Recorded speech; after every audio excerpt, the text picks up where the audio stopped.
دی هارون رشید بادشاہ په زمانه کې خلکو کې د دین قدر کم شو، د دین هغه شوق لږ کم شو. بادشاہ دا خبره محسوس کا چې د خلکو کې د دین هغه طلب او تړپ ولې نشته، دا خلکو نه ولې هغه د دین هغه جذبه او محبت کم شو. نو علما یې راغونډ، وزیران یې راغونډ، قاضي القضات چیف جسټس ای راوست، کېناست ټول یو مشوره کوو، یو میټینګ کوو، یو تپوس کوو. ما ته محسوسېږي داسې چې په دې خلکو کې د دین قدر کم شوی. وجه څه ده؟ بادشاه ورته وایي د دې حل څه پکار دی، څه طریقه خپله کړو. چا یو مشوره، چا بله مشوره، چا یو خبره، چا بله خبره، ټولو خبرې وکړي، یو کس پکې چپ ناست دی. د هغه زمانې چیف جسټس، د هغه زمانې قاضي القضات امام ابو یوسف صاحب کوم چې زمونږ استازو د امام صاحب شاګرد خاص دی، د امام ابو حنیفه صاحب خاص شاګرد امام ابو یوسف صاحب، هغه ناست دی، هغه چپ ناست دی، خبرې نه کوي.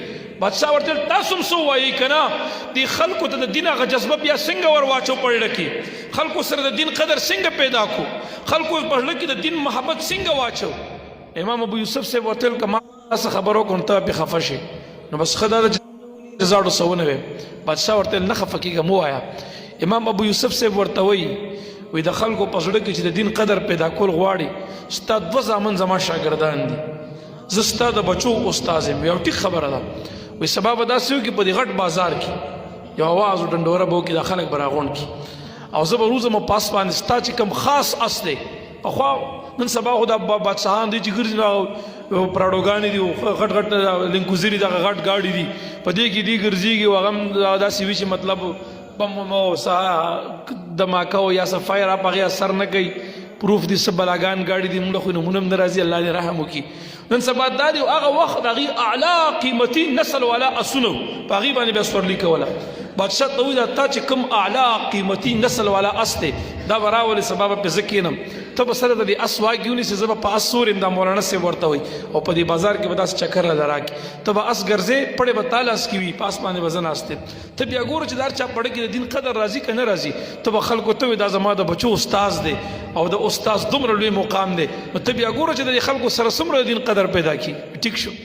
چې سبا ورځ راغه بادشاه ورته ویل وي په اس دې نه کښېنوم، د اس په ځای باندې خالي ټانګۍ راوسته، تشه ټانګه، ورته وایي قربان ته دې ټانګه کې کښېنه، او په دې ټانګې کې د اس په ځای باندې به زه د دې دا دواړه باڼسې به په دې خپل اوږو باندې کښېږدم، او د اس په ځای بادشاه ورته وایي زه به ورته خپل ځان واچوم، واګې به ستا په لاس کې وي، او په دې سلامت بازار کې به دله یو چکر درکړم، او یو ندا کوونکي اواز کوونکي به دا چغه وهي، دا اواز به کوي چې دا د بادشاه د بچو استاز دی چې په دې ټانګه کې ناست دی. وګورئ بادشاه په خپل ځان نه اس په جوړه کړې ده، او استاز صاحب یې په ټانګه کې کښېنولی دی، او په دې ټول بازار کې ولې چکر ورکوي، خلکو ته د استاز قدر ښیي، دی د بچو استاز دی، دومره عزت یې کوي. که دا د بادشاه خپل استاز وي نو بادشاه به یې څومره عزت کړی وی، څومره قدر به یې کړی وی، څومره په درنه به یې ورته کتلی وی. هر سړي چې وګوري چې اوهو د استاز دومره لوی مقام، دومره لوی مرتبه، د عالم دومره لوی مقام، دومره شرف خدای دین او علم له ورکړی دی، نو هر چا به د خپل بچې مدرسې ته راځغلولو چې سبا زما د بچې عالم شي، نو بادشاهان به داسې عزت کوي لکه نن چې د امام ابو یوسف صاحب د عزت د زمانې بادشاهي کوي، ځکه د هغه د بچو استاز دی، نو په خپله د ځان نه اس په جوړه کا، او هغه په ټانګه کې کښېنولو، په سلامت بازار کې وله چکرې ورکوي. دقه طریقې باندې د استاز قدر او عزت خلکو ته وښودلو، داسې یو عزت خلکو ته وښودلو. هغه خلکو کې دین طلب و، جستجو طلب و. نن خو مونږ تاسې ماړه یو، زه یم په دې بیا بس کو په حکم ته بیا خبره لاړه. وما علی الا البلاغ واخر دعوایا ان